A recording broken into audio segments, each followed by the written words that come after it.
What's up? What's up? Hey, everybody. Love and light, peace and blessings. It is your girl, Catelayah, and welcome to another Layers commentary. So, today we have a special guest. I see a lot of you guys in the comments been waiting.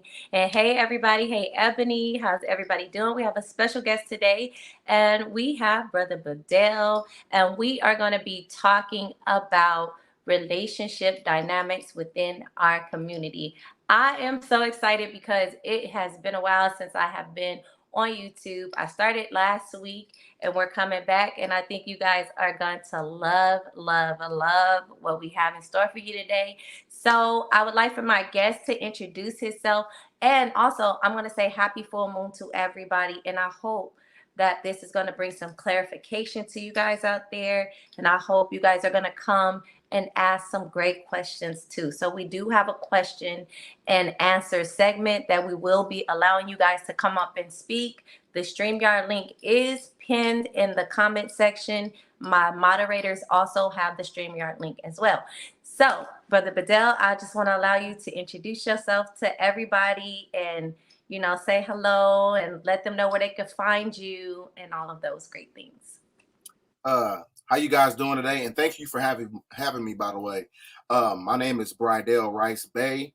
I'm also a part of the Moorish American doctrine that I follow. And on my channel, I talk about esoteric theology, metaphysics. I dive deep into monotheistic religion, the esoteric side of it. We talk about history, the socio-political aspect of civics. I talk about everything, self-development and things of that nature. But you can find me on YouTube with my nomenclature title at the bottom at Bdell 1014. All right. Okay. So you guys know Brother Bridell Rice Bay in the building. So how you doing today, Brother Bridell? Uh, tired as usual, got a lot of things going on as far as like family, work, working out, just trying to, maintain that balance, you know what I'm saying? Okay. So this is gonna be more so a relaxed type of environment. So I want you to just chill and relax. I know you said you've been busy today. So, this is not gonna be nothing too hectic. But some of the questions I want to ask you in the beginning is because you answer a lot of questions as far as esoteric knowledge and you give us a lot of pertinent information about things that we need to know, building spirituality, history, and things like that. But I wanted to actually talk about you. I wanted to get to know you. Tell us a little something about you. Like, I know you're a single dad, and a lot of people don't know that. So you have a son, and so just give us a little insight about you. Everybody think you so serious all the time, but nah, he got jokes, y'all. I promise, he got jokes. Well, I'm a full-time dad. I got full custody of my son. I mean, the apple doesn't fall from the tree. So my dad had full custody of me. So I was kind of socializing to that process on having an intuitive understanding about fatherhood and things of that nature. So I got full custody of my son. He's 6 years old. I work a regular job. And I do like quality control and stuff like that on the side. And I have a bachelor's degree in communications, even though, from my understanding, the education system, westernized education really doesn't matter. So, but I do have a bachelor's degree from Benedictine University. And I was born in Staten Island, New York. But I've been living in Indiana, since I was like 6 years old. So that's pretty much like the full blueprint of who I am. Okay, and so what are some of your hobbies, like some of the things that you like to do, some of the things you enjoy, like doing when you're not, on YouTube, when you're not studying, when you're not researching?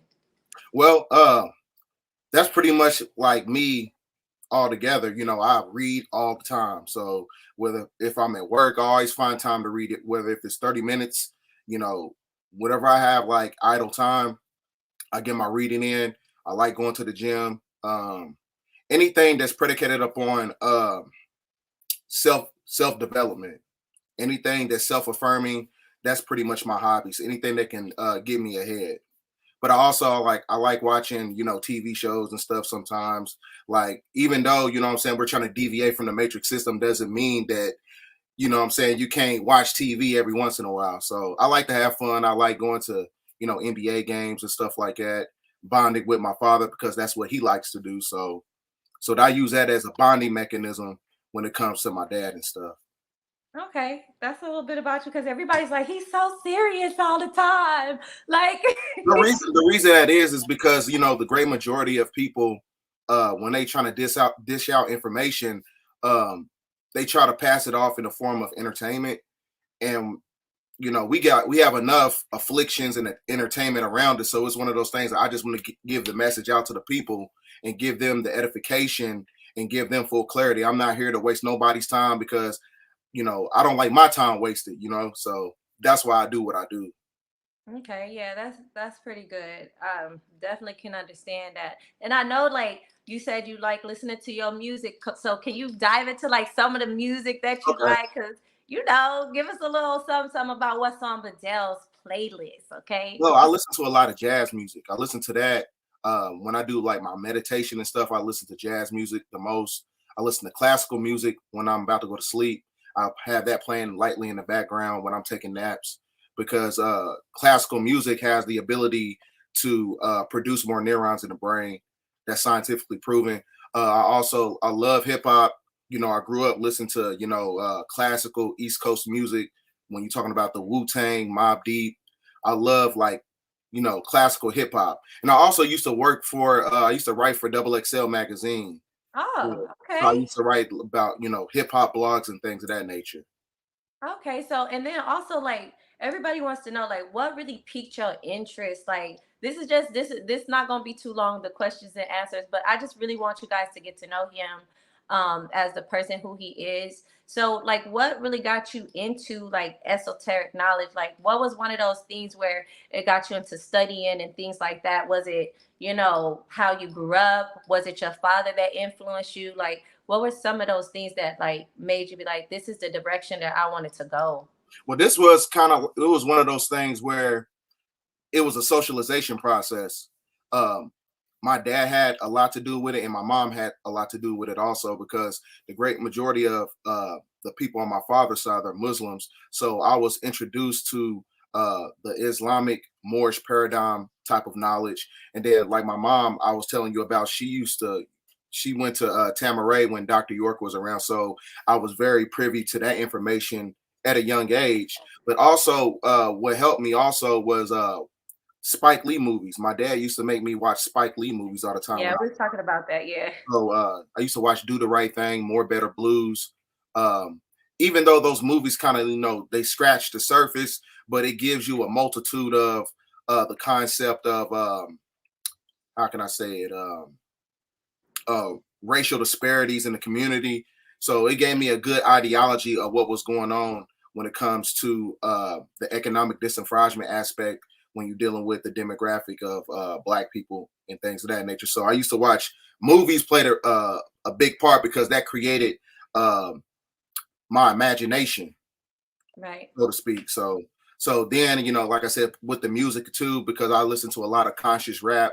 So and I used to watch a lot of around the time when I was like in eighth grade, seventh grade, Jay-Z was my favorite rapper. So I used to see a lot of people making videos about the Illuminati, talking about Jay-Z's in the Illuminati. So I used to go down that rabbit hole. I was like, why are they making these videos about Jay-Z? So that kind of like pulled me into that dynamic as well. So I was already tapped into the information at a very young age. So my first book that I had was when I was the first book that I read in totality was the Behold a Pale Horse by William Cooper. I had that in like my sophomore year of high school. So I was already into it, you know what I'm saying? That's some heavy reading Yeah, in high yeah. school. So I was already hit to the extraterrestrial stuff, you know. So Okay. Okay. So we were just talking about, you were just talking about like some of the dynamics that happen within our community. And that's one of the things that one of the reasons why I wanted to bring you on here because, it's so many different things where people are talking about relationship dynamics and you have this big rift where, people are trying to put a wedge between the melanated woman and the melanated man. And so I feel like on this full moon, maybe we can come together and have like a dialogue in regards to what is going on between the melanated man and the melanated woman. And so with that, I wanted to ask you a question. So what do you feel like the biggest issue that is going on today within those dynamics of our community? What do you think like one of the number one issues is? The number one issue is the propagation of false masculinity in the media and in the television networking system when you're talking about the hip hop industry. And you also have the dynamic of the patriarchal energy that subjugated the woman so much to the point where she wants to be independent and doesn't want to deal with a man from a feministic aspect. So that in itself is what causes the inception of the division amongst the black man and the black woman, because they know that the unification of the black man and the black woman has the ability to reverse the polarities of the negativity that's being propagated on us through television. So like, because I agree with the same thing. And, for me, a lot of my viewers listen to me a lot. And one of my main things I say is a lot of things like the programming that went on like in the early like 70s and things like that, when you got movies like Superfly and all of these different things. Mm-hmm. And they're seeing like, the man being a pimp and the man leaving the woman without children and things like that. So I think like a lot of it is like socialization and Mm-hmm. social programming in our community. And so that's why we have this major rift. And not just that, also like I wanted to ask you some questions too, because a lot of people say that the reason why we are having this issue is because the black woman or the indigenous woman kicked the man out of the home. And then, when you say, oh, they want to be independent and things like that, do you think that black women just was kind of like just tired? Or what do you think as far as black women kicking men out of the house? Like, what is that? What is your thought process on that?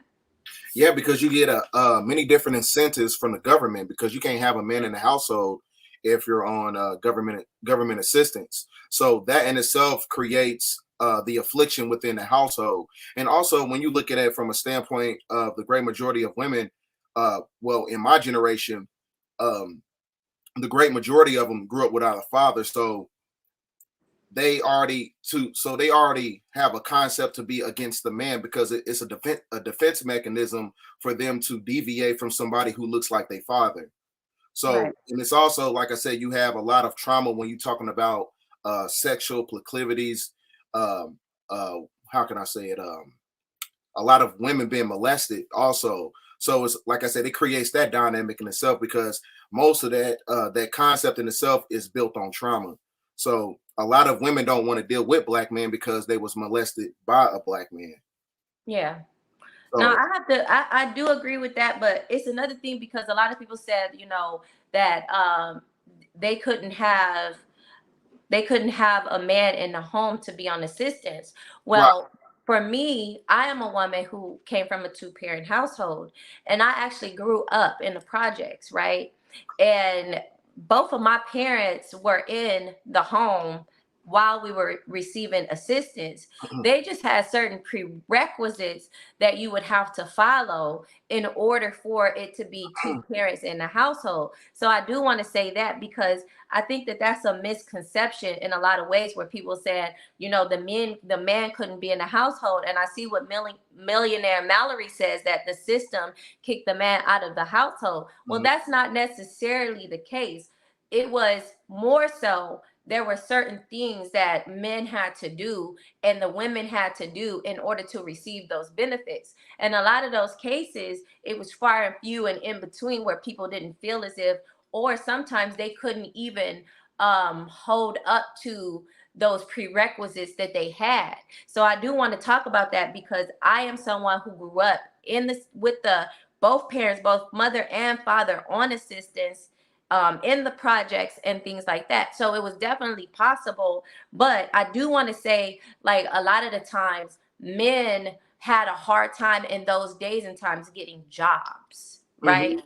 And so one of the prerequisites was that you had to have some type of employment, whether it was part-time or whatever. So my situation was a little bit different because my daddy was a hustler. So he wasn't going to like, not do something. Okay. And so that's one of the things I wanted to debunk that myth, because that was not necessarily true. It just was certain things you had to jump through hoops in order to get that funding. So I didn't want to talk about that.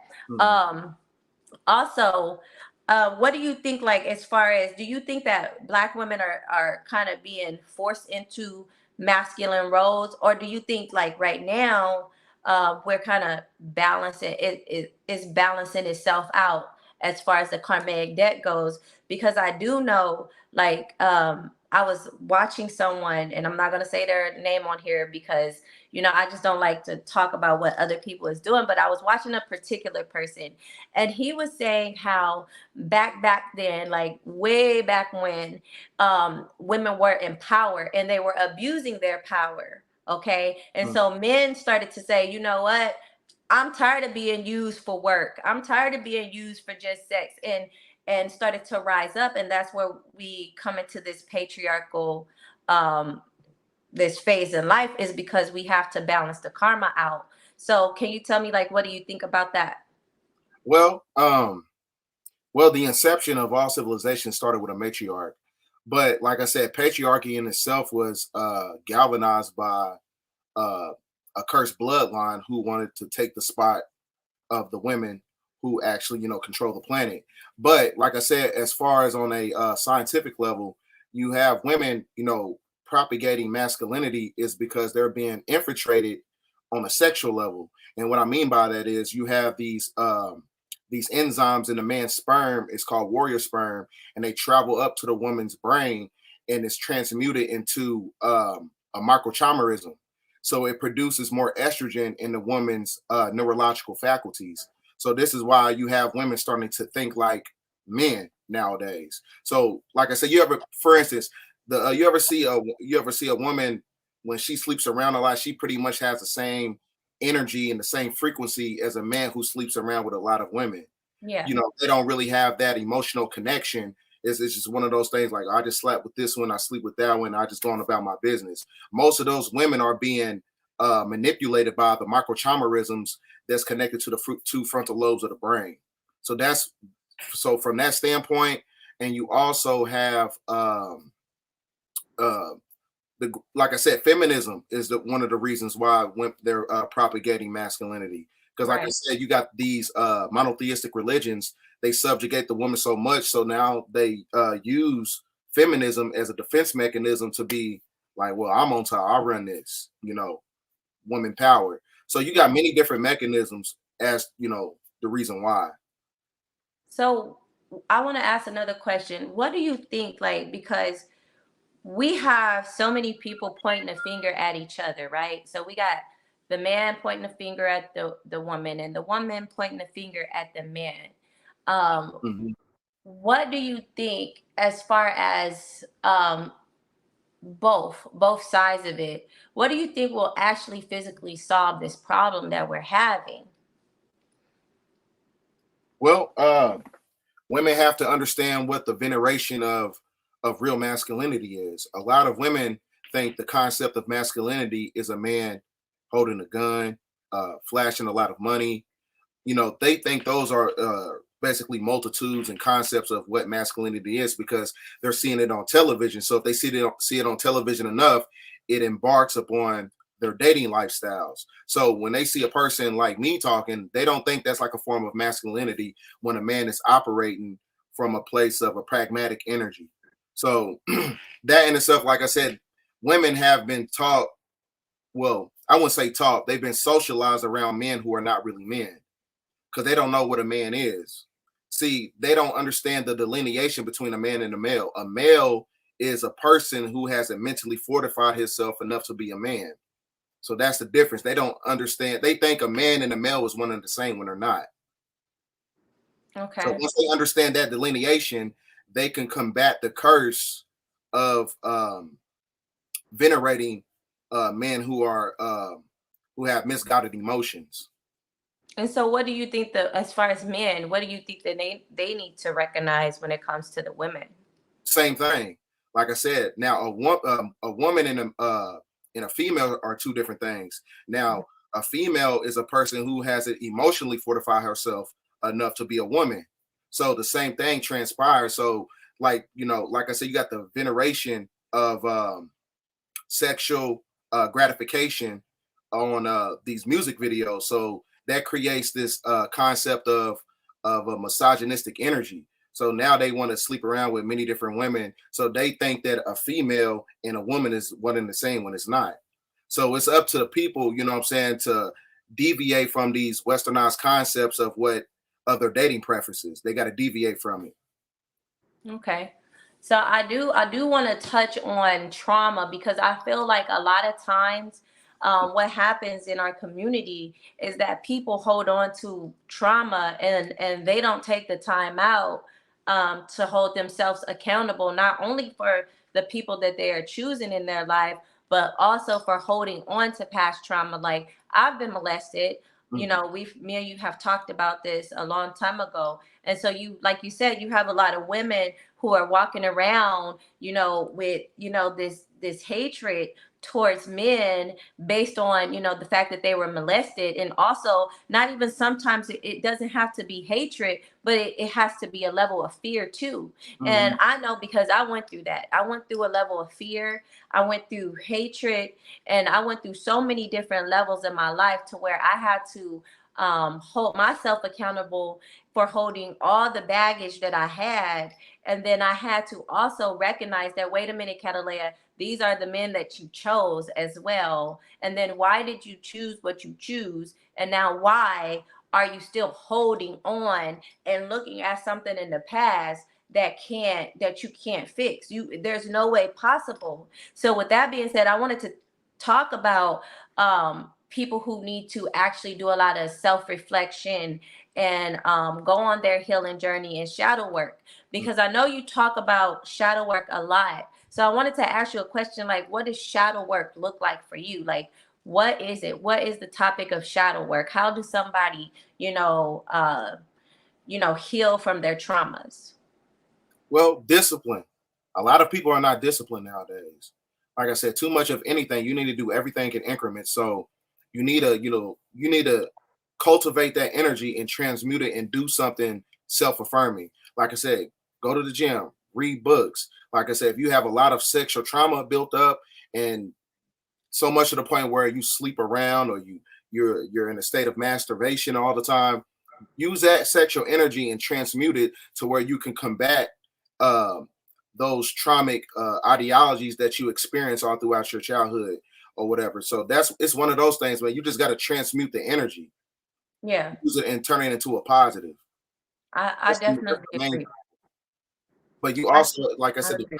the balancement in itself, like I said, you got to be very militant minded. You got to be balanced. You know what I'm saying? You got to harmonize with the planet. You got to emulate the universe. Everything in the universe works on a logistical order. Mhm. Everything's got to be in structure. So your mind has got to be in structure. So the reason why a lot of people are not able to maintain balance and not able to maintain structure in their life to where they on a mandated schedule, you know what I'm saying? That's because they're mentally fractured. You know what I'm saying? Their minds all over the place because of the Mhm. trauma. So like I said, you got to maintain that balance. And you can do that by going to the gym, reading books, self-care, getting massages, stuff like that. Get away, because the massages, unlocks certain parts of the body where you have energy blockages. And those energy blockages is because of the trauma. Right. So I definitely agree. yeah. So, so that's a good topic because a lot of people have asked me, like, Catalea, how did you heal? Like, how did you get over your trauma? And I want to tell y'all, it was one of them things where I was on this super long journey of healing. And I don't think that you should always be healing because that's not fun, right? Mhm. So I think like one of the main things for me, y'all, that I had to do was I had to really totally and completely be honest with myself and about myself brutally honest to the point where, there's no hiding. Because a lot of times what we like to do is we like to go within our minds and paint these narratives about ourselves that's not true to make us feel comfortable. So for me, I had to be really honest with myself. I had to sit down with myself and realize what it is that I wanted, because a lot of us don't know what we want. I had to realize my self-worth and what it is that I'm worth. And I had to establish boundaries. Now, one of the things that me and you talk about a lot, Bedell, are boundaries. We've had that conversation. And you are one of the most people that I know who establish boundaries. Like, you do not play when it comes to your boundaries, okay? So tell people, like, how do you establish boundaries? That's in a relationship, no matter what it is. You gotta develop the fortitude to tell people no. You gotta know when to tell people no. You can't be scared to tell people no. I tell people all the time, hey, I'm not dealing with you. Get away from me. So, like I said, because I want to protect my energy. Because, like I said, I understand the great majority of people on this planet are very compromised to the point where they want to pull on your energy. You're not about to pull on my energy. You know what I'm saying? Like I told you, I'm a full-time dad. You know, I gotta put content out.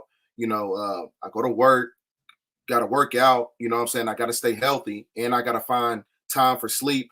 I don't have time to, you know what I'm saying, to deal with anything that's going to benefit me. So it's one of those things I just tell people no. You got to know when to tell people no. That's the main thing, to establish that boundary. And if they take offense for it, I mean, so be it. Right. Yeah, I definitely agree with that too as well. And also I wanted to ask you, like, right now, the climate, everybody watches your videos. We are all getting all the knowledge and the downloads from you. And so in this climate that we are in right now, this is not a relationship based question, but then we're going to talk about building your tribe too a little later, because you talk about finding your tribe. But what do you think the main thing, like relationship wise, set aside, that people should be focusing On right now? as far as a relationship, No, just period. tranquility, solitude, work on yourself. Because with these new energies coming in, if you haven't, like I said, we just got through talking about shadow work. If you haven't done your shadow work, these new energies is going to make you go crazy, and it's going to extensify the trauma that you didn't come to terms with, what you should have been doing in the past. So it's one of those things. So you got to get centered. You got to get balanced. So, like I said, as far as solitude, uh, keeping your peace, learning how to stay out the way, stay out the mix. Don't hang with a lot of people who don't have nothing to lose. That's the main thing. So it's one of those things where you just have to roll solo dolo until you find your tribe. So the main thing right now is to establish your peace by trying to keep your tranquility. That's the main thing. Yeah. I'm an So I'm an introvert, so I can naturally do it. I'm like I don't care to, I'm saying, to be around a lot of people. I'm not like really a people person. So like I'll talk, if I know you, I'll talk to you on the phone and I'll converse with you and stuff. But I'm one of those people, like, I don't like people manipulating my energy and pulling on my energy too much. So I can naturally, deviate from being around people all the time. So yeah. okay, yeah, you definitely do that. I know. Yeah. I know that for sure. So, one of the things I wanted to say too, like, I know you said like chill out till you find your tribe or whatever. What do you think some characteristics, like, for a good tribe would be? Because I know a lot of people is like, find my tribe. What does that look like? Like, not saying you per se, but what do you think, like, when trying to establish a tribe or even a partner? Because a lot of people, are single. So what do you think, like, some good characteristics about establishing like a tribe would be? Okay. One of the first things is, if uh you or the person have the ability to work in synergy on a mental connection. If y'all can establish a mental connection, that's everlasting.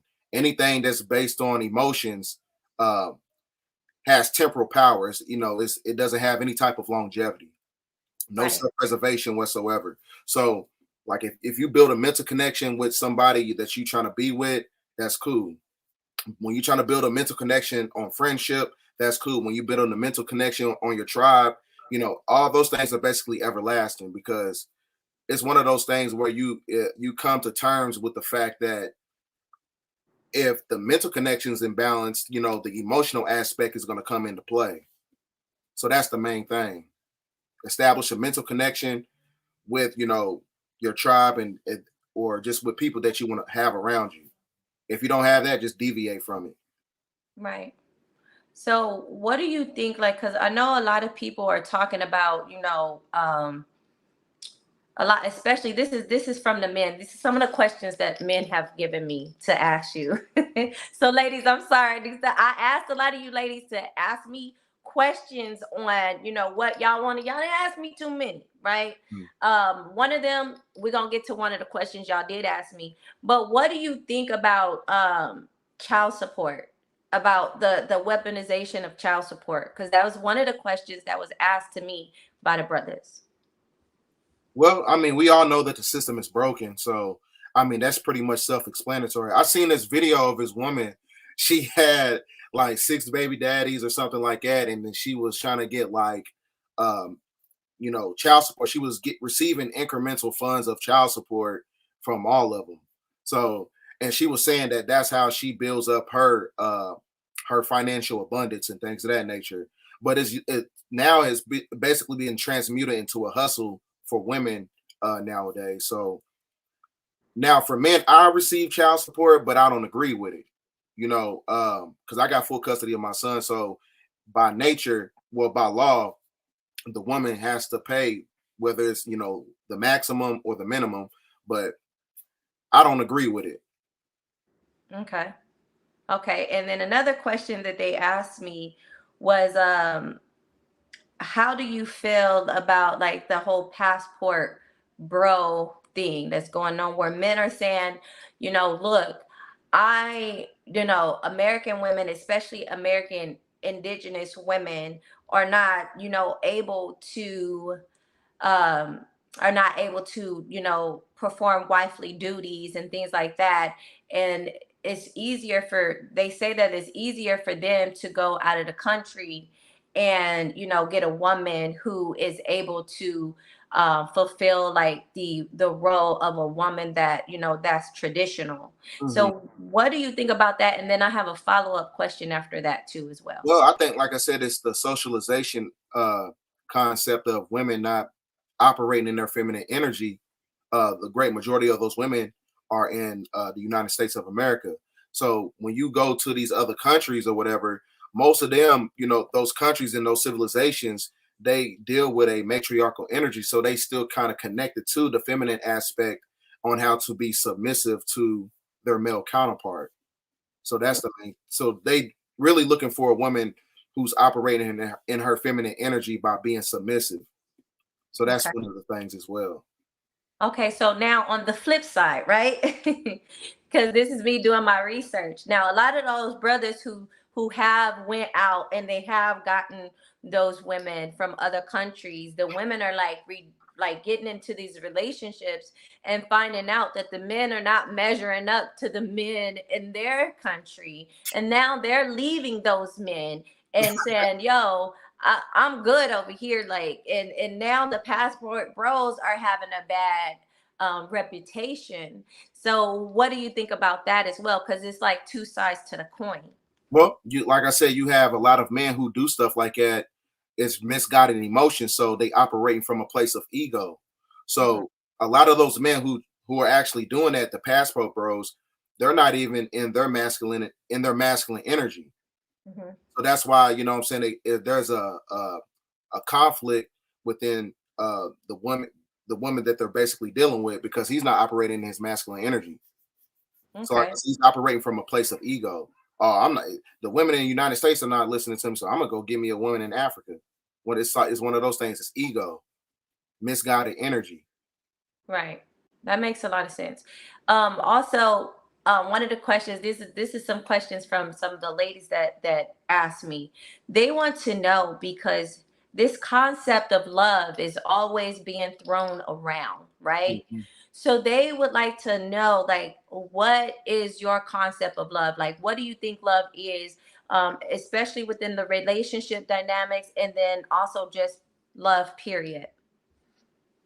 Like I told you, mental connection. Mental connection is the center point of everything. If you don't got that, you don't have nothing. I'm sorry. If you can establish a mental connection, if everything is based on emotion because your emotions is acclimated to everything external. If you don't have a mental connection, it's not going to work. But like I said, most of the women are basically under the sleep spell of materialism. So this is why women fall for what they see. Oh, he got a nice car. He got this money, or he got a big house. Oh, Mhm. I'm finna sleep with him. They don't understand the mental connection. If you pay attention to a lot of these women, most of the great majority of them who went to college or whatever and got these degrees and they lawyers and doctors and stuff like that, a lot of them they messing with street dudes.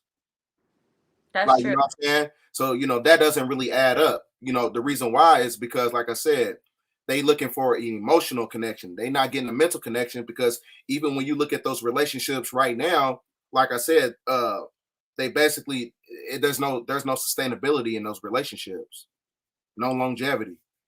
So Yeah. anything that you can really establish and connect with the aspect of love, you got to have a mental connection. If you don't have that, it's a wrap. I would definitely agree with you on that. Um, so I want to kind of deviate a little bit from these type of questions, and then I'm gonna give people the opportunity to come up and pull up. Okay, so what do you think, like, when people are, okay, we have all went over a whole bunch of stuff, but what do you think when people are saying, they are now ready to embark on relationships? I know we talked about a mental connection, but what are some things that you feel like a man should come to, not even say come to the table with, but a man should have, um, in order to be able to take care of a woman and the family? And what are some things that you think a woman should have in order to be able to take care of a man and a family? Well, a man, first of all, he must be balanced in order to deal with the responsibilities. Because if he's not balanced, that misguided energy is going to be become toxic masculinity. Hmm. So, as far as a woman, because like I said, when a man's operating in his masculinity in his sheer form, you know, there's a lot of incentives that comes with it because he's gonna be on top of everything. He's gonna have money coming in. He's gonna have resources coming in. He's basically gonna lay the foundation of stability. Now, for a woman, how can I say it? Because it's kind of hard to speak from a woman's concept because Well, not just you speaking from a woman's concept, but let's just say, um, you putting yourself in the shoes of, this is what I'm looking for in a woman. You being somebody who I feel like is very balanced. I feel like you're a healed person. You kind of know what you want, and I think like a lot of men need to actually see like what the concept of like what a woman should have, or what a woman should be able to have before I she know. gets into a relationship, because a lot of men have these grandiose ideas and concepts that really don't even make no sense. Hmm. So just because I know you're a very logical person, you're a very balanced person, like what would be like your opinion on that? My main thing for a man to look for, if the woman has the ability to really and genuinely be by herself, like has the ability to be alone. Most women don't have the ability to be alone. So, because if that lets me know that you love yourself enough to where you're not going to be pulling on my energy. Right. Because, like I said, I'm an introvert, so I like to have my alone time. So I don't need you to embark upon my energy. You know what I'm saying? We can still, be together while maintaining that peace at the same time. But if a woman has the ability to love herself enough to where she can be alone, even when she's single, that's how you know that woman's, she's healed and she got away from all that trauma. Oh, that makes a lot of sense. So Mhm. you don't think, like, is there any other characteristics other than her just being alone? Like, do you think it's certain things that she need to be able to do too as well? Well, I mean, being alone comes with many different things. Like I said, that is kind of like the precursor to many things that are self-affirming. Whether you like most of those women that I've seen who are tapped into that type of energy, they read a lot, they paint, you know, they garden, you know, they do all types of stuff. They do everything that's, that's self-affirming and that benefits them on a mental level because they tapped into that energy. So That like makes sense. it's one of those things. It just comes with the territory. So Clock's in here. He said he's a young man, you know what I mean? And he's like in his early, to mid 20s. And he says like he wants to know like what is some advice that you can give for people who are young people? Because I do have a lot of young viewers here. We got Starseed, we got Clocks in, I got people who are like, 19 into early 20s. Like, so Wow. what is some of the advice you can give them, especially in the age that we are in and all the media and all that? Well, my dad, when he taught me, I'm 29. So when my dad taught me, he told me, he was like, always look for the women who really have that connection with their father. So if I understand that the great majority of women in your age bracket, 19 and 20, a lot of them don't have a father in the household or a strong male figure in the household because they constantly see their mother, bringing in males. Most of those dudes are males; they're not men, so they don't have uh, a most of those women don't have really a strong foundation of what a man is. So, like I said, if you see a woman and she has a strong connection with her father, that's that lets you know right there that she has the ability to submit to you, to understand you, to connect with you on a mental level and on an emotional level at the same time. Yeah, that makes a lot of sense. What about the ladies? What should be something that the young ladies, because Starcy says she's 22, and on the flip side, what do you think? Like some of the things that the ladies should look forward to, as well as being young women. Well, what you should look for, if a man has kids, also, if he's not loyal to his kids, he's not going to be loyal to you. That's the main thing, because the same love that he puts into his children is going to embark into his relationships. Yeah, that makes a lot of sense. So, guys, But okay. most of the women that I see, but most of the dudes that I see in that age bracket, they don't take care of their children. And most of the women nowadays, they date dudes who don't take care of their children, and they wonder why their relationship don't work. I mean, it's one of those things where you got to come to terms with the fact that you cannot castigate these red flags. Mm. Oh, he got a nice car. He got teeth tatted up. He got 5 kids. He don't take care of none of them. But you love him. You want to be with him because he got the tattoos. He got all the dreads. He wearing crystals and all this other stuff. He don't take care of nothing. He don't take care of his kids. That Yeah. should let you know right there what's going on. So don't avoid the red flags, y'all. So okay, so we're getting at the 42-minute mark. I am gonna be allowing people. The link is at the top, guys. The link is at the top. So Starseed, I know you said you can't join the live because you're working. So you can definitely ask a question and I'll, answer. But for those of you who want to come on, and we're gonna give you guys the opportunity to come through, ask Bedell some questions. We don't want to keep him here too late. But we do want to give him that opportunity. And you guys can even ask questions as far as relationship advice go. Between me and him, I'm a man, he's a woman, so we'll be here, to answer those questions because this is a relationship live, Right. and we wanted to do something outside of the box because I mean the brother is dripping with knowledge, and I feel like relationships is something that he has not really talked about, but we've talked personally on that level, and he does have a lot of good advice when he's talking about that. And have y'all seen his Facebook? Okay, the things that he be saying on that Facebook, y'all, be filled with relationship gems. So y'all gotta go and tell them while we're waiting for guests to come on. Tell them to where they can find you at on Facebook. Okay. Okay, you can find me on Facebook. I got fake pages on there, so don't follow those. It's Bridell Rice Dash Bay. It's got a dash in between from Rice to Bay. Okay, Bridell Dash Bay. So you guys, if y'all got any questions, I don't see anybody coming up yet. Y'all can click the link. Y'all can ask him some questions. I'll give you some time. I will ask him another question, giving you guys some time to like type your questions or come up. You know, I thought you guys was gonna be eager to get up here and say something to him when y'all haven't had the opportunity, because this is very rare that, you know, we give you guys the opportunity to actually talk to him and physically say something to him. Starseed. This is so funny. Starseed said, here it is. Explain the whole moon thing. The moon destroyed. And then they want to know how you also feel about interracial relationships. What happened to the moon? What you mean?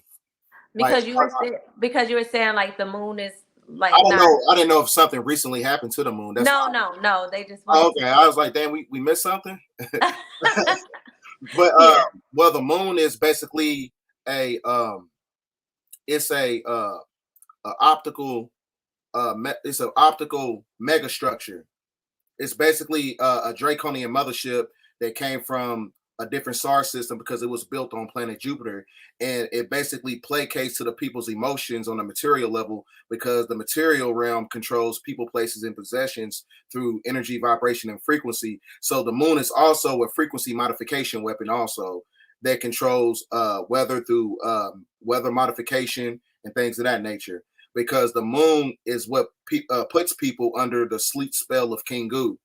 So, like I said, and now that kind of coincides with with relationships and religion and stuff like that.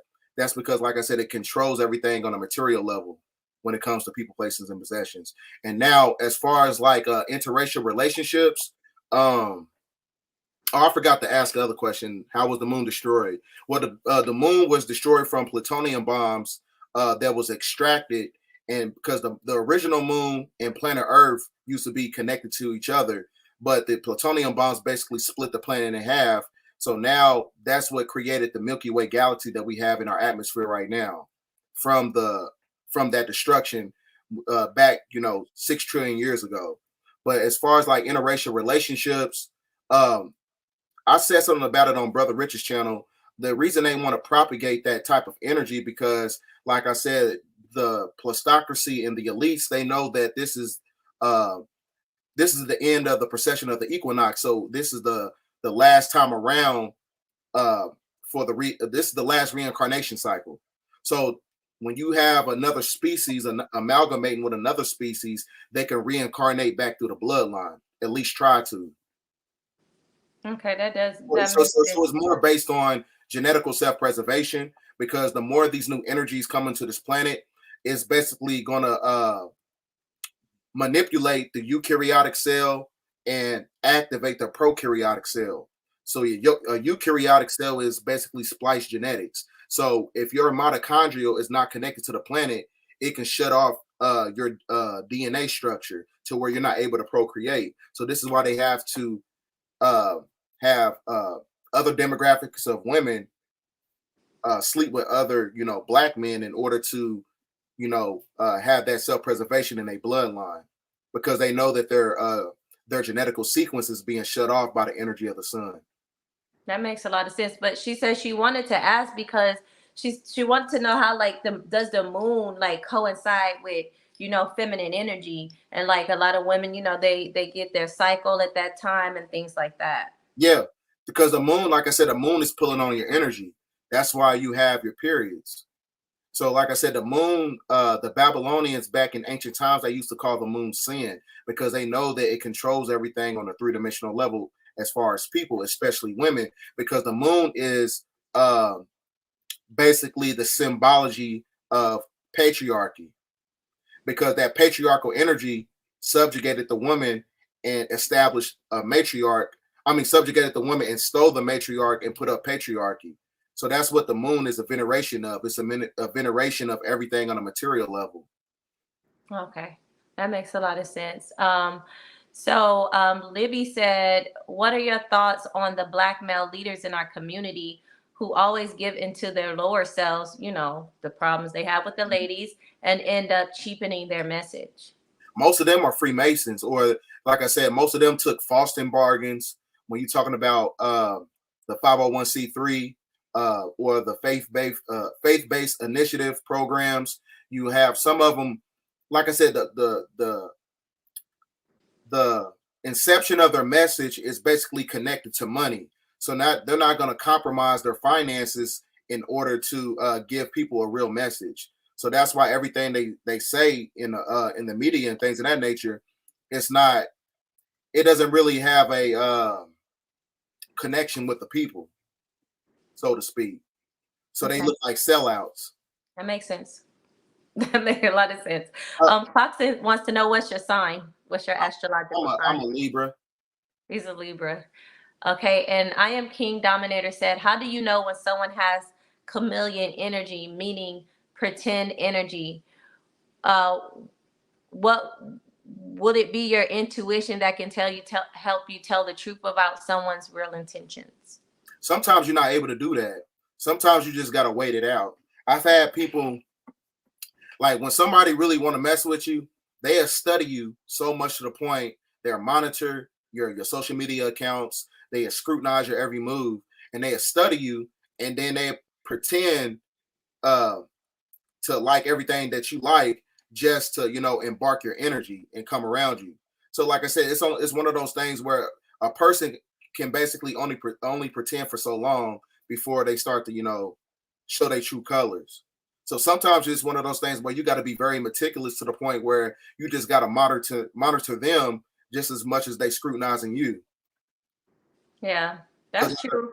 And a lot of you guys, y'all could come up. Listen, okay, so y'all do not have to show your face when you come up. So when you hit the guest, when you click the link, right, you can not Thanks a show lot of your Libras video. here. You can just have your voice, okay? If you have questions, if you just want to tell Bedell, y'all appreciate him for all the work that he's done, because he's done a lot of work. You can do that too. You guys, we don't got too many long because we don't want to keep him too long, but you can come up and don't be afraid, and you can close out your video. Okay, you can put no on the cam and you can ask questions. There's a lot of Libras in here. It is, ain't it? Most of them But are my you friends know too. that Hey. they say that the inception of the golden age is galvanized by the Libra energy. So, Mm-hmm. That makes sense because so I'm a Virgo, but I'm Libra rising, okay, and because Libra ascending, so I got a lot of Libra energy there in my chart as well. we're the ones that's supposed to establish justice, That makes a lot of sense. cosmic justice. Okay, somebody else said Virgo, Pharaoh's a Virgo. So Bedell said, I'm from not Bedell. Andy said, Bedell, I'm from Trinidad, 16 years, and I just want to say thank you, man. That's what he I wants. appreciate you, man. Man, that's around the like. Well, I think I was like 14 when I started like really doing my own independent research. So, because I used to watch before he went, crazy and stuff with the money or whatever. I used to watch Brother Polite. I used to watch all of them at a young age. So, Yeah, me too. I've been on my journey since I was 17. And a lot of my viewers are young people. So shout out to all the young people that come on. I love you guys. I love me some Clarkson. I love all of y'all. I love Starseed. So shout out to y'all that's been following me for a while. Y'all know I don't show no discrimination. I give you guys all love. You know, do anybody else have any more questions that they want to ask? If not, I'm gonna give y'all a little time, give y'all some time to come up to ask some more questions. Somebody said, what'd you say? 19 love. Her spiritual journey. That's right. 19. Someone said, Stone Cold P said, what's your opinion on the Anunnaki and what others extraterrestrials are they our allies? He wants to know. Do you think like you got Anunnaki people are our allies? you got the Proconians are allies. You got the Octurians. Then you have what else? You got the Zeta Reticulagrays. Not all grays are bad. You got some of the ones that was created by the Anunnaki. So you got benevolent ones. So the diametrical difference between a Zeta Reticulagrade and a Draconian gray, the benevolent ones have 5 fingers. The ones that was created by the Draconian reptilians, they have 4 fingers. So the Anunnaki, that is basically your personification of the Elohim or the Neteru. So it's basically the angels of the Bible, basically, or what you call the 24 galactic elders. Sorry. Okay. Mm-hmm. Thank you for that. Somebody else said, um, when should we start preparing? Oh, you should have been preparing. I've been prepared since, like, man, I used to tell my dad all the time. I was like, man, I can't wait till the world end. I used to be like 10 years old because I knew it was coming. Like, I just knew, like, I used to watch a lot of post-apocalyptic movies. So I was like, man, that looked fun. I can't wait till we get it in, till they shut down the world and we in a state of survival. Like, stuff like that is fun to me. I don't know if you're ready. I'm not scared of that type of energy. I'm ready for all that. But you should start preparing because, like I said, we in the meat and potatoes of the system. The house of cards of the system is starting to fall down because, like I said, the 6,000 year purification period of the Canaanite beast and in their system is controlled by money. So that's why you have Silicon Valley, the CCP. They are the ones that was funneling money to the Khazarian mafia from the Democratic leadership. So everything that's connected to that whole paradigm in itself is starting to fall. So that's why you see the Pope right now, who controls monotheistic religion, and he's in a hospital right now. He's basically that controls the infrastructure system of the corporation that's connected to the banking system. So, like I said, the house of cards is going to fall. So you just had the queen that basically died, that controls the British monarchy system. Then you had the Pope.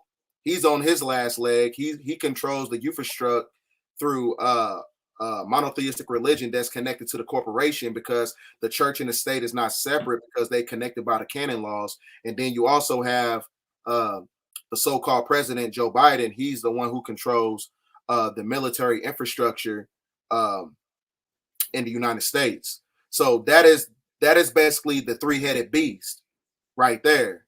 So, like I said, once the economic system falls, that's when you really should start, you know what I'm saying? Like, hey, I need to go stack up on some extra water. When you go to the grocery store, don't get one thing of water, get like 5 of them. You know what I'm saying? Instead of getting them hot dogs, get an extra stack of waters. You know what I'm saying? Libby Lou said, can you create a book list so that we can get up on the knowledge? Guys, if y'all go to Bedell's YouTube channel, he does have a book list. Actually, don't you have like 2 of them on there? No, they took one of them down because one of the books that I presented, it was a $4,000 book, and it was one of them was a very expensive book, but I didn't. It wasn't mine. Somebody gave it to me, so I'm not going to spend $4,000 on a book.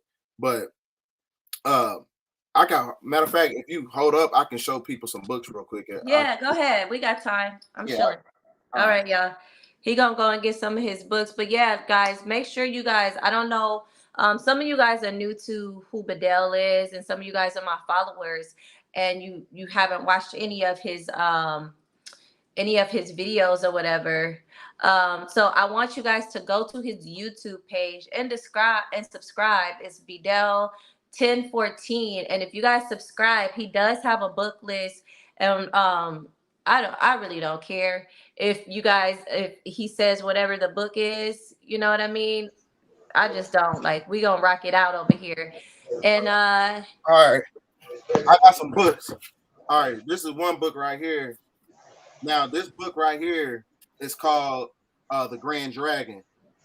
So the reason I say get this book, you gotta study the enemy because you gotta know what's going on both sides of the fence. So this basically, when you understand the etymology and the politics in this book, it'll tell you that the KKK was started by the black nobility, who are actually black people behind the scenes.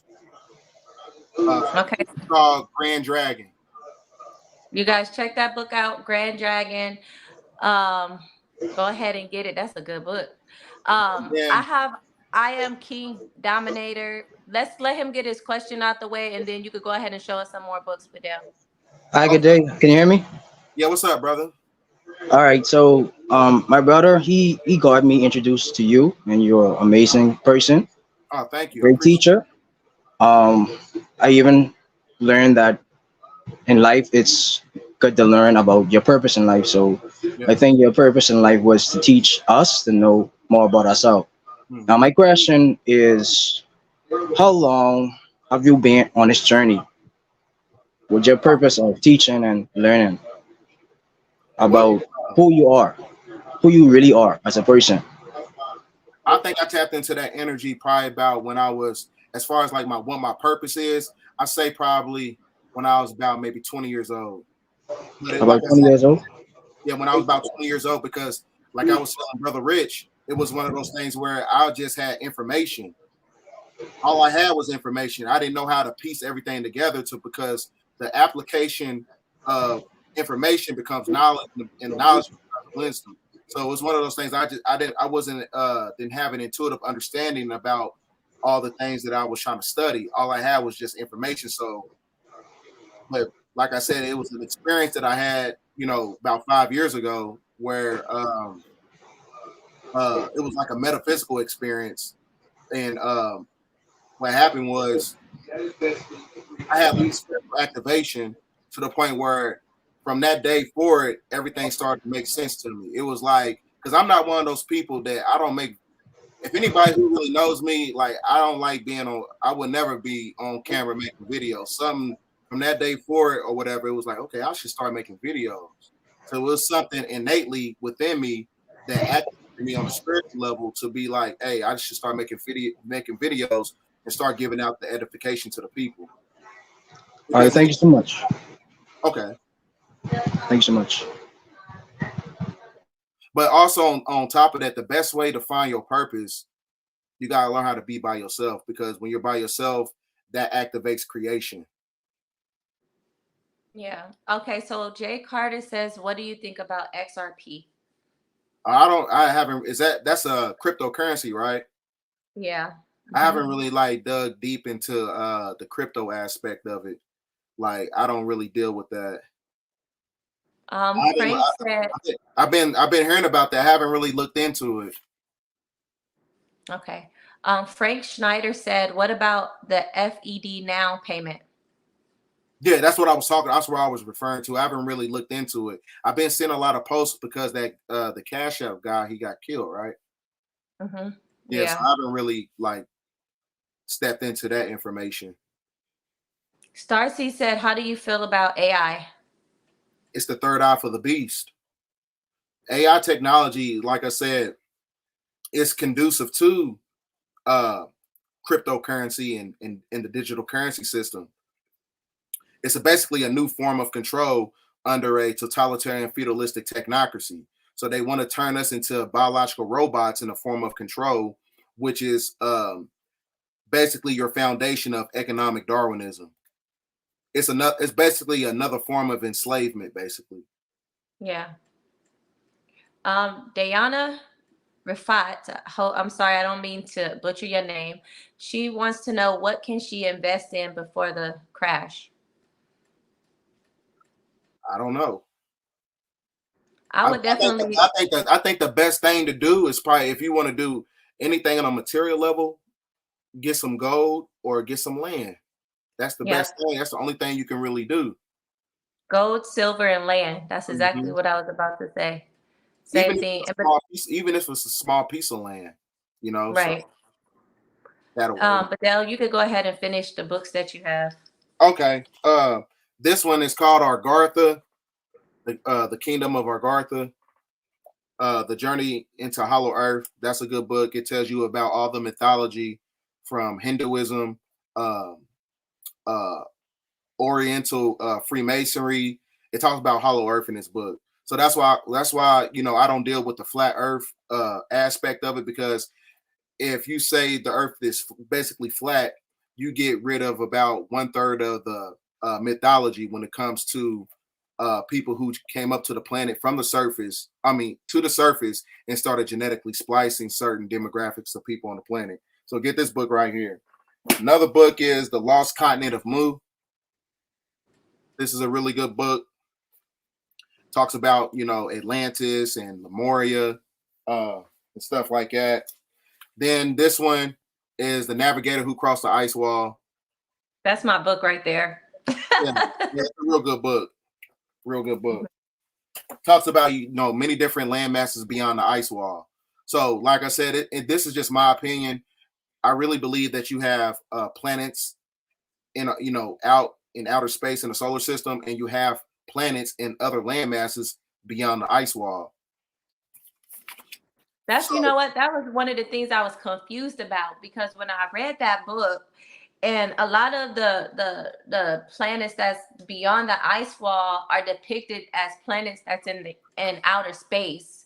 And so I was a little confused about that, because like if a lot of those planets that they were telling us was beyond the ice wall, then what would be the planet, what would be like them saying that they're in outer space? Like, what are some of the planets? I know this is probably within your spectrum that we don't know about. No, there's like I said, there's definitely planets beyond the ice wall. It's the same thing. It's like everything is basically an emulation of everything that's in the universe, so to speak. It's like it's a miniature version through the law of correspondence. Like you got, like for instance, like you got planets in our solar system. You got planets beyond the ice wall. You probably have planets inside the planet as well. This when you understand neutrons. Like neutrons are basically subatomic particles that's inside the nucleus of an atom.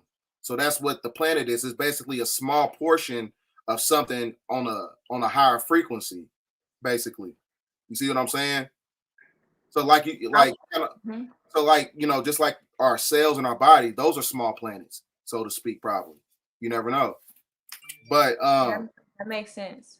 The third wave, you see how old this book is, but it's talking about third wave, but they talking about pestilence, everything that's going on right now, second wave strategy, satellite frequency, manipulating your neurological chemistry through AI technology.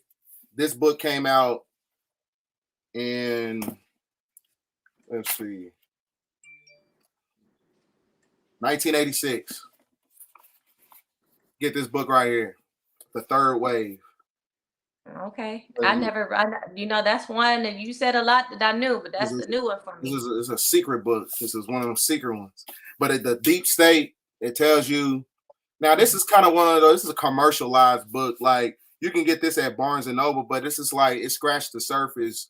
It doesn't really deal with intrinsic evidence about the Canaanite bloodline and the Black nobility. Now, if you understand politics, this is the book to get, Deep State, because it tells you the diametrical factors between what a republic is and what democracy is. Okay. And Frank, to answer your question, he went over, if you're gonna have to probably catch this on the replay because I'm not gonna have him repeating questions.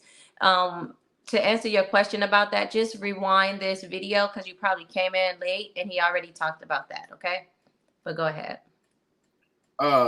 Another book to get is The Destruction of Black Civilization. That's a good book. It gives you like mandated dates on certain things that happened all throughout ancient history. So this is a really deep book. Like it can really tell you who's who and what's what by bloodline and how the infiltration of monotheistic religion and how they stole the Vatican archives and put them inside. How Constantine took the archives from the Library of Alexandria and took them over to the Vatican inside the Vatican archives, and then they came before Columbus. This is talking about the Olmecs. Oh yeah, that's my book. Both of those are my book. That the last one, guys, that he just put up, that's gonna be something that you're probably gonna have to study like a lot. Like it's not just gonna be no quick read that you're gonna have to read. This is even though it's like a 200+ page book, it's one of those books where you're gonna have to study other stuff in order to have an intuitive understanding about this book. Correct. Yeah. Right. Any more? That's it? Yeah, I got more. I just grabbed a few of them. I got more than that. I guess I can get my tablet. I got like 600 books on my tablet. No, you good. You good. I just wanted to know if that's all that you had. I don't want to keep you long, but I really do appreciate you for coming on here and just giving some of your knowledge, like about relationships. And then, of course, we veered off because people love to hear you talk about, you know, your metaphysical knowledge and your esoteric knowledge, which is a great thing. Somebody asked, was the Black nobility, are they the disagreeable Draconians? Yep. They're basically the archons who control the demiurge. So, like I said, the reason why people get confused with a lot of the mythology is because it's the same teachings, but it's being taught in many different aspects, like your jinns, your demons, your archons, your disagreeable Anunnaki. They're basically the Black nobility. Those are the fallen ones who came to this planet and manipulated everything and stole the birthright from the seeds of Enki through patriarchy, which is the foundation of the corporation and the economic system. So what I'm gonna get to your question real quick, and then we're gonna let Bedell leave because we don't want to have him on here too late because he's kind of, you know, been working all day and stuff. But I wanted to ask you a question. So what would you say about the European people? I know you talk about that a lot, but where did they come from? Like, you know, why are they like raised up right now? I know, you know, you discussed this before, but this is a question that a lot of people have been asking me to ask you, so I did want to come and ask you again. Well, the Caucasian race in itself is they're a genetical anomaly. They don't really have an homogeneous origin. So you got some of the ones that was created on planet Mars, the Adamites, and they brought them down to planet Earth to mine for the gold, the Anunnaki. Then you got some that was genetically spliced by Yakub, which is your Flugarides, right? Which is also called the Edomites or the troglodytes. And you also have some that that was amalgamated from the Dayros, which are the detrimental rubitoids who live inside the caverns of the earth. And then you also have some whites that come from planet Nern, which is basically a planet where they have like 7 moons. And then you also have some whites that were I'm forgetting one. So yeah, the Canaanites, the ones that was cursed with leprosy. Those are the ones that you're talking about in the Bible. Thank you for that, because a lot of people have been asking me that question. It was something that, and I'm happy you clarified that you know that they weren't able to understand. Oh yeah, and then then you also have Pleiadians. You have some Pleiadians also. Yeah, aren't they like blonde hair, blue eyed people, kind of like, yeah. Right? Yeah, they're basically like Nordics or Scandinavians and stuff. It's kind of like, you ever seen the movie Thor? Yeah. That's where a lot of that mythology comes from. It comes from like the Pleiadians, because when you go beyond the ice wall, there's a place called Asgard. It's like a real place, so to speak, outside beyond the ice wall, and that's where a great majority of Pleiadians, they come from that landmass also. Yeah. And this is gonna be, I'm gonna take a couple last questions and I'm gonna let Bedell go and relax and enjoy his evening, guys. We don't want to leave him here too long, so I got probably like 3 more questions I'm gonna let y'all ask, and then we're gonna get out of here. Andy Miller said, they said only 5% of the ocean is explored. What is your thoughts on that? Anything they tell me in the public news or anything is like commercialized, I always think the opposite. But I'm not one of those people who's like, where everything is fake or everything is a psyop, because we are living in the age of Aquarius, because they got to give you the information, because that's universal law. They got to tell you the truth. But it's like I said, it's up to you to decipher: is it a psyop or is it what it is? So, I mean, it could be a possibility. I don't know. Starcy said, how are serpents and mermaids one and the same? Did Syrians create them?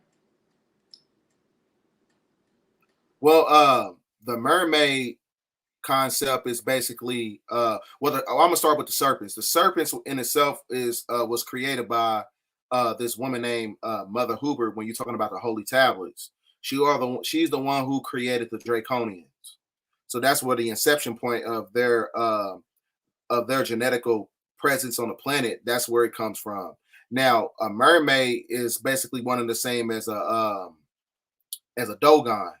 When you're talking about the Dogon mythology, and I think the tribe in West Africa, it's another tribe that dealt with the Dogons, but the great majority of that mythology came from West Africa and things of that nature, because they are the ones they was talking about. They had dolphins that came from the seas and stuff like that. But mermaids are definitely real, Yeah. because if you understand, like, when you break down the etymology of mer is basically an ancient Moabite language, which is connected to the indigenous people of the planet. Because when they show you the truth in the Avatar movie, remember the fish people? Yeah. Those, because everything, this used to be a water planet. The whole planet was like 75% water, way before, back in during the inception of time. So that Yeah. tells you that, like, the people, the other avatars, I forgot their names, but the ones that was living on the land, those are basically the seeds of Enki, who was getting infiltrated by the seeds of Enlil. And then you had the water beings, who are the Dogons or whatever. Those are basically talking about the Nomos and things of that nature. The Nomos. Okay. Yeah, they had a lot of jewels in that movie. I'm gonna have to watch it again. Danae said, "What can you do to speed up her ascension process?" He kind of went over that before, but I'll let him touch on it a little bit. Well, fasting, because fasting speeds up your vibration. Because I know right now we in a state of Ramadan right now. Because when you break down the etymology of Ramadan, Rama means to speed up in vibration, means to burn out everything that you have a veneration for. So the best way to speed up your vibration, and the best way to ascend, to tap into that energy, fasting, detoxing, uh, working out, uh, getting massages to get away from those energy blockages, stuff like that. Anything that's self-affirming to the body, because when you have control of your genetical structure, your body, you are able to also activate certain codons within your mental capacity. Okay. One more. I think we got one more question, and then we'll head on out here, y'all. Let's go ahead and take this last question. And it's going to be from Starseed again. She said, "Do you believe dragons/serpents at one point were high vibrational?" Yeah, because like I said, when you have to be high vibrational, because when you have that serpentine genetic, that means that you're able to live on two different dimensional planes. Right. Because like I said, if you vibrate at a lower frequency, hold on. Oh, wait, what? All right, go downstairs, okay? I'm almost done. All right. But they're able to live on two different dimensional planes because of their the serpentine genetical structure. Because Okay. most Draconians, they live in a fourth dimensional level. That's how they're able to cloak themselves when they come to the third dimension, by taking up on the avatar of a certain demographic who have recessive genetics. Okay. All right. Well, thank you so much for that, guys. We're not gonna take any more questions because, like, I could take one you more. you can take one more. Okay, Yeah. we got room for one more question. Ebony said, "If it's up to y'all, we'll be on here forever." Y'all got more. Yeah, I'm telling y'all, I thought y'all was gonna come up more and ask more questions, because that's what I thought. I was gonna give You y'all have that opportunity. well, also when you're talking about, he said something about dragons are being very high vibrational, but yeah, Right. dragons are not nothing that's they don't really have a negative aspect to them, because the blue dragon is personification of Inky, and the red dragon is the personification of Enlil. So when you look at the coat of arms on the British royal family, they have the red dragon on them, so they showing their veneration. She's yeah, my Malachi. Yeah, he's so cute. Clarkson said he's definitely gonna follow you. Yeah, please go ahead, y'all, and and follow him over there. He said he got more. He'll take a couple more questions, y'all. If not, we're gonna let Malachi get to his daddy and have some fun with his dad. Danae said, Diana said techniques on semen retention and how to pull the sexual energy. Well, for me, you know what I'm saying? Like I said, you got to be balanced. You got to know how to say no. You know what I'm saying? Like, it's one of those things where, like, because there was a point in time in my life, I used to sleep, you know what I'm saying? Like, I used to do whatever I did when I was in college and stuff like that. But like I said, you got to have self-control. If you don't have self-control, you don't have nothing. Watson said, how do we activate our junk DNA? As I was saying, you got to speed up your vibration, fasting. Because like I said, everything that's connected to external stimulation will deviate you from being able to tap in everything on an internal level. And most of your DNA activation is, you know, it's a multitude of things that's, you know, going on with your genetical sequence. So you got to sun gaze, you got to fast, you got to detox, you got to do all this stuff. Okay, so we got two more questions. Starcy said, how did the Draconians fall in frequency? Draconians fell in frequency when you understand the tetragrammaton. Yahweh means agreeable and disagreeable. So agreeable and disagreeable means you are half Anunnaki and half Draconian reptilian. So you're basically God and the devil at the same time. I wouldn't say God and the devil, but as far as like the Draconians, they were basically created to bring a negative polarity to the planet in the first place. So there is no fall in the frequency. The reason, you know what I'm saying, they were created to galvanize and subjugate the energy of the people on a prison planet. Okay. Like I said, this is a prison planet and this is a school until the planet goes into a fifth dimensional energy when you have the blue sun in our solar system, which is the great purification. Okay, and Jay said, do you think we will activate our junk DNA this year, especially since Pluto is in Aquarius? No, I think most people's abilities are basically coming online right now, but like I said, 2025 is the 9 year because 9 is equated to non-ether, which is the prominences of sun heat genes in the activation of it from the solar transmission from the blue sun. So that's why, you know, around that time, we're going to have that new form of pestilence that's going to be hitting the planet when really people are going to be getting sick from the energy of the sun, the blue sun. Because I told you the sun is a form of purification because you got the UVC radiation light spectrum speeding up in vibration. So if you're vibrating at a low frequency, you're basically a parasite. And what happens to parasites when everything speeds up in vibration? They basically become dematerialized because they don't belong to the surface of the planet. It's got to be discarded. So it's kind of like one of those things. You speed up your vibration in your body. You start to fast. You have to everything, you know, when you detoxing and everything, you speeding up your vibration. Everything was that was basically manipulating you on a neurological level and in a biological level. It's all coming out of you. So that's what the planet is doing, and it's all being activated by the sun. Right. Libby said, how much do you agree with Dr. York's message, and was he onto something with his teachings? Yeah, because he is the only person who basically mastered all forms of monotheistic religions. He took you through Christianity. He took you through Islam. He took you through the paradigm of the Moorish teachings. He took Malachi. You got to take that. I'm talking right now.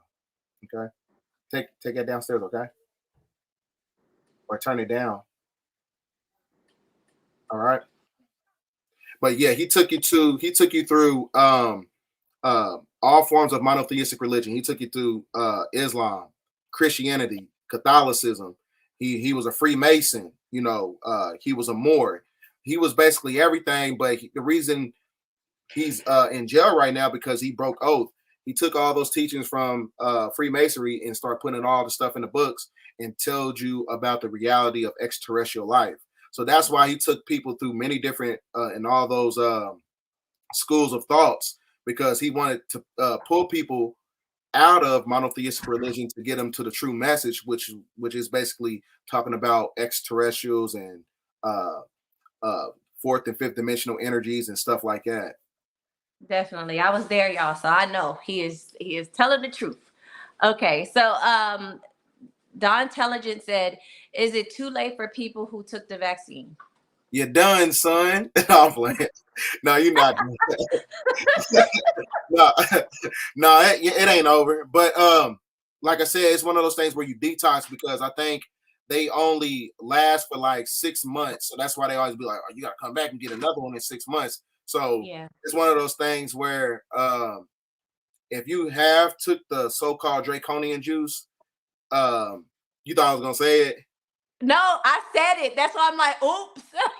Yeah, just edit it out when you get done. Okay. Yeah, but if you took the Draconian juice, what happens is what you just do. Only thing you can actually do is just fast, drink some chlorophyll, detox, and don't get no more Draconian juices. Exactly.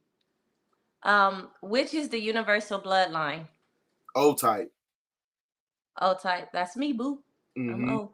Okay, let's see. What question did you ask, B family? Let me see. Let me go back. I'm sorry if I skipped you. He was like, why was my question skipped? I didn't see it. You're going to have to re-ask it because I didn't see it, okay? Re-ask it because I don't see it right now. Bedell, you know about a man named King Yahweh. Yeah, me and him talked about him. Yeah, he's a false prophet. He is not Inky, because Yahweh would never call, Inky would never call himself Yahweh. So that's not Inky. Because some people were saying that's Inky, that's not Inky. And then when you go to the description on his YouTube channel, it says that he works for Black Nobility magazine. B family wants to know, can you talk about how Dr. Yark impacted you? And he was saying basically that his knowledge pretty much changed his life.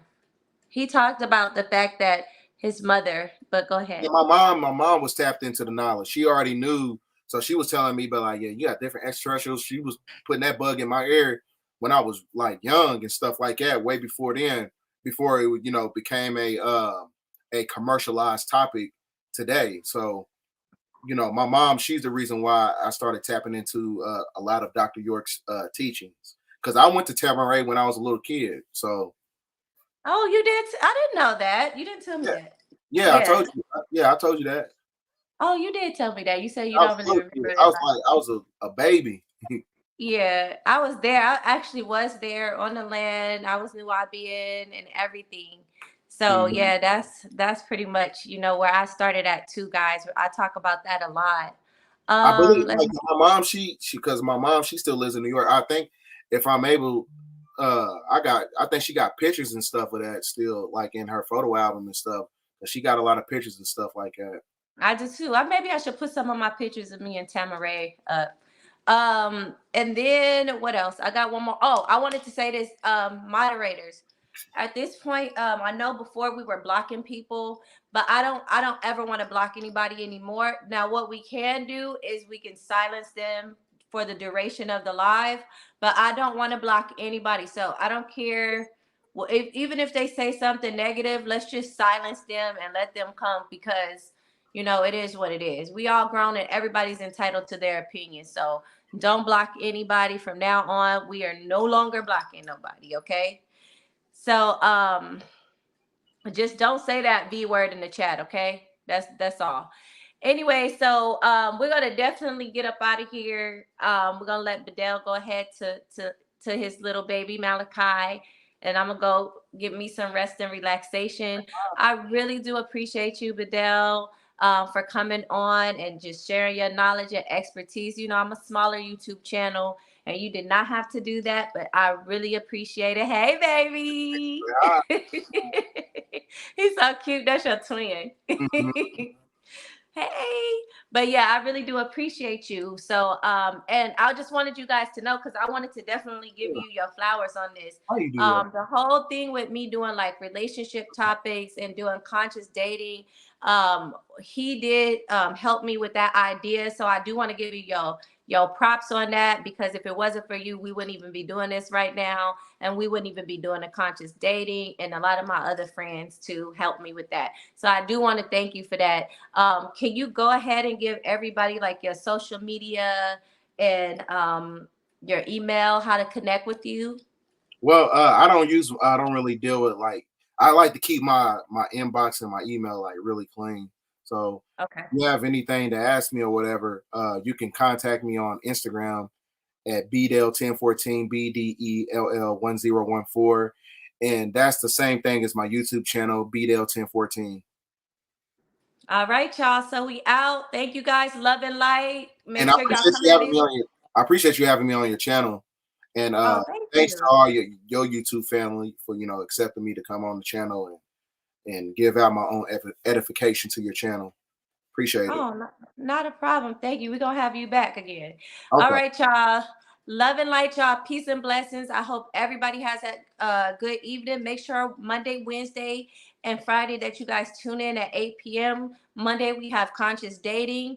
Wednesday, we have relationship talk. We were supposed to have it yesterday, but we had this special guest today. And then Friday, we have conscious dating again. So make sure at 8 p.m. Monday, Wednesday, and Friday, you guys tune in. So have a great one, y'all. Talk to y'all later. Peace.